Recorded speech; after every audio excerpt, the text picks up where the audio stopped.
तो दोस्तों मैं हूं मिशेल, आपकी इंग्लिश कोच। आइए शुरू करते हैं आज का लेसन।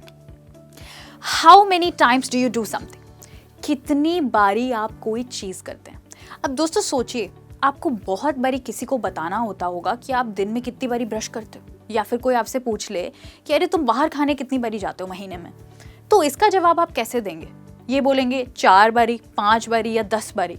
दोस्तों ये काफ़ी बोरिंग साउंड कर सकता है। क्या आपको पता है इंग्लिश में कुछ ऐसे इंटरेस्टिंग वर्ड्स हैं जिनको यूज़ करके आप ये बता सकते हैं कि आप कोई चीज़ कितनी बारी करते हैं?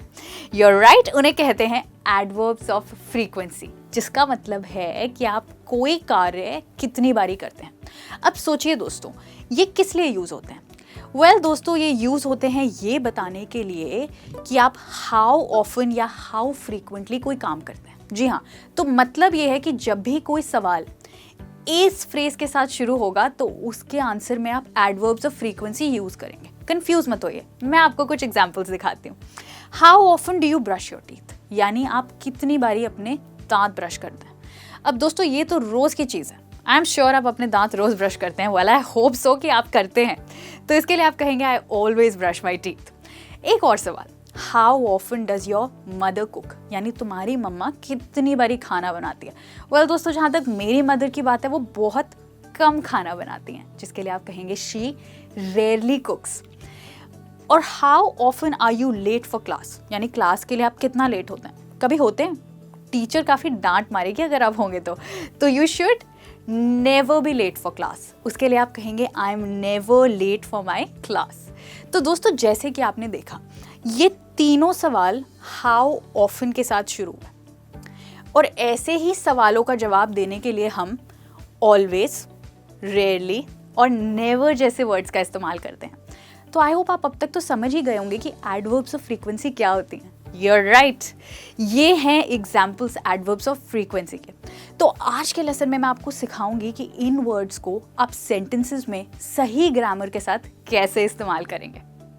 तो चलिए दोस्तों जानते हैं कि हम इन एडवर्ब्स ऑफ फ्रीक्वेंसी को अपनी डेली कॉन्वर्सेशंस में कैसे यूज करेंगे। तो ये है हमारा आज का पहला sentence, I read a book every day, यानी मैं रोज एक किताब पढ़ता हूँ। उसके लिए आप कह सकते हैं I always read a book, यानी कि मैं हमेशा एक किताब पढ़ता हूँ। जैसे कि अगर आप ये कैलेंडर देख सकते हैं, तो यहाँ पर हफ्ते में, महीने में टोटल 31 डेज है, तो आप सारे दिनों पर एक किताब पढ़ रहे हैं। उसके लिए आप कह सकते हैं I always read a book, यानी एक भी दिन आप मिस नहीं कर रहे हैं। चलिए इसी के साथ देखते हैं हमारा next sentence, I work out 5 times a week. Workout का मतलब है एक्सरसाइज करना। दोस्तों 5 टाइम्स अ वीक यानी कि हो सकता है आप सिर्फ सैटरडे संडे छोड़कर मंडे टू फ्राइडे रोज वर्कआउट कर रहे हैं। उसके लिए आप कहेंगे आई नॉर्मली या फिर आई जनरली वर्कआउट, यानी मैं ज़्यादातर वर्कआउट करता हूँ। तो कैलेंडर पे कुछ ऐसे लगेगा, सैटरडे और संडे को छोड़कर आप मंडे टू फ्राइडे रोज वर्कआउट करते हैं। अब देखते हैं ये sentence, I play the guitar 4 times a week. अब दोस्तों हम अभी तक एक वीक की ही बात कर रहे हैं, अब हम 5 की जगह हफ्ते के 4 दिनों की बात कर रहे हैं। तो आप हफ्ते के 4 दिनों गिटार बजाते हैं, तो उसके लिए आप क्या कहेंगे? उसके लिए आप कह सकते हैं आई यूजुअली या फिर आई फ्रीक्वेंटली प्ले द गिटार, यानी कि मैं अक्सर गिटार बजाता हूँ। तो इसके लिए आप कहेंगे I usually or frequently play the guitar. Calendar पे देखते हैं कैसा लगेगा। तो दोस्तों अगर आप मंडे टू थर्सडे रोज़ गिटार बजाते हैं, हो सकता है आप गिटार क्लासेस पे जाते हो, पर फ्राइडे टू संडे आप घर पे चिल करते हैं और गिटार की प्रैक्टिस नहीं करते हैं। उस सिचुएशन में आप कह सकते हैं यूजुअली या फ्रीक्वेंटली। लेट्स मूव ऑन और देखते हैं हमारा नेक्स्ट एडवर्ब ऑफ फ्रीक्वेंसी कौन सा है। I ride my bike twice a week. तो दोस्तों जब आप कोई कार्य हफ्ते में 2 दिन करते हैं, तो चांसेस हैं कि महीने में आप उसे काफ़ी बार करते होंगे। उसके लिए आप कहेंगे I often ride my bike, जिसका मतलब है मैं बहुत बारी अपनी बाइक चलाता हूँ। अब दोस्तों कुछ लोग इसको ऑफ्टन कहते हैं, कुछ इसको ऑफन कहते हैं, दोनों प्रोनाउंसिएशन सही है। देखते हैं कैलेंडर पे कैसा लगेगा। सो देख सकते हैं आप कि मैं हर वीक 2 बारी एक काम कर रहा हूँ, और उस सिचुएशन में मैं यूज़ कर रही हूँ वर्ड ऑफन। मूविंग ऑन, अब हम धीरे धीरे अपनी फ्रीक्वेंसी कम करेंगे और देखेंगे कि जैसे जैसे हम अपने काम कम करते जाते हैं, हमारे वर्ड्स कैसे बदलते हैं। I meet her 6 times a month. दोस्तों नोटिस कीजिए, अब हम वीक की बात नहीं कर रहे, अब हम महीने की बात कर रहे हैं। तो जब आप कोई काम महीने में सिर्फ 6 बार ही कर रहे हैं तो वो थोड़ा कम हो गया, राइट? उसके लिए आप कह सकते हैं I occasionally meet her. Well दोस्तों, ओकेजनली का मतलब होता है कि आप मिलते रहते हैं, राइट? तो कैलेंडर पे ये कुछ ऐसा लगेगा, ज़्यादातर सैटरडेज़ या संडेज़ को आप उनसे मिलते हैं क्योंकि वो आपकी छुट्टियों के दिन हैं। तो आप कोशिश करते हैं कि आप अपने दोस्तों से, अपने फ्रेंड्स से, हो सकता है बॉयफ्रेंड या गर्लफ्रेंड से मिलने जाएं। तो दोस्तों चलिए बढ़ते हैं आगे और जानते हैं हमारा नेक्स्ट एडवर्ब ऑफ फ्रीक्वेंसी कौन सा है। I play basketball once a week, यानी मैं हफ्ते में सिर्फ एक बार बास्केटबॉल खेलता हूँ। अब हमारी जो किसी चीज़ को करने की फ्रीक्वेंसी है, यानी जितनी बार हम कर रहे हैं उस कार्य को, वो और कम हो गया। आई समटाइम्स प्ले बास्केटबॉल, अब इसको हिंदी में हम कह सकते हैं मैं कभी कभी बास्केटबॉल खेलता हूँ, राइट? तो कैलेंडर पे ऐसा हो सकता है कि हर हफ्ते में सिर्फ एक दिन, शायद वेंसडे को आप अपने दोस्तों के साथ बाहर जा रहे हैं, आपका मैच फिक्स्ड होता है कि वेंसडे को आप शाम को 5 बजे बास्केटबॉल मैच खेलेंगे। अब देखते हैं हमारा next sentence. I go out to eat thrice a month, यानी कि मैं महीने में 3 बारी बाहर खाने जाता हूँ, यानी कि किसी रेस्टोरेंट में। वेल, इसके लिए सेंटेंस होगा I rarely go out to eat. इसका मतलब होगा कि आप बाहर बहुत कम जाते हैं कुछ खाने, जैसे कि महीने में सिर्फ 3 बारी, 4th, 23rd और 20th को। तो इसको हम हिंदी में कहते हैं कि मैं बहुत कम जाता हूँ बाहर खाना खाने। देखते हैं हमारा next sentence. I go out to cinema once a month, यानी मैं फिल्म देखने सिर्फ एक बारी जाता हूँ महीने में। क्या लगता है आपको, ये बहुत ज़्यादा है या बहुत कम?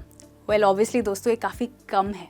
इसके लिए आप कहेंगे I hardly go to the cinema, यानी कि मैं बहुत कम जाता हूँ सिनेमा मूवी देखने के लिए।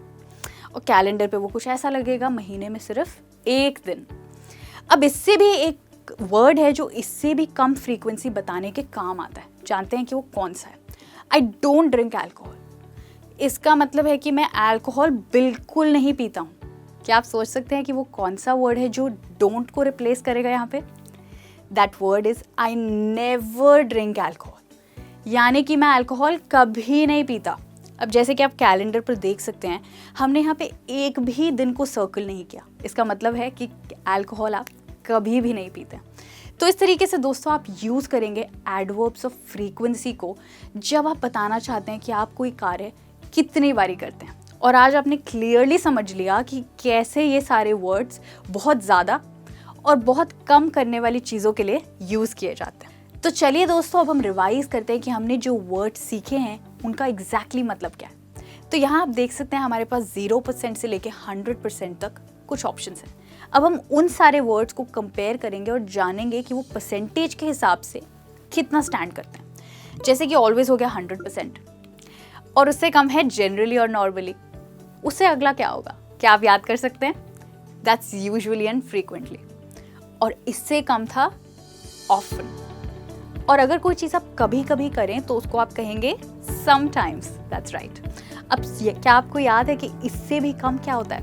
दैट इज ओकेजनली, रेयरली, और उसके बाद आता है हार्डली एवर, और लास्ट में आता है नेवर, यानी जब आप किसी चीज़ को बिल्कुल नहीं करते हैं। तो ये थे आज के सारे वर्ड्स जो हमने सीखे। आई होप आपको परसेंटेज के साथ समझ आ गया है कि हम इन्हें कब यूज़ करेंगे। थैंक यू सो मच मेरे साथ आज जुड़ने के लिए। आई होप आपने आज जो भी सीखा है सारी एडवर्ब्स ऑफ फ्रीक्वेंसी को आप यूज़ करेंगे अपनी कॉन्वर्सेशंस में ये बताने के लिए कि आप कोई काम कितनी बारी करते हैं। Thank you so much. See you soon in another lesson. Till then take care. Bye bye.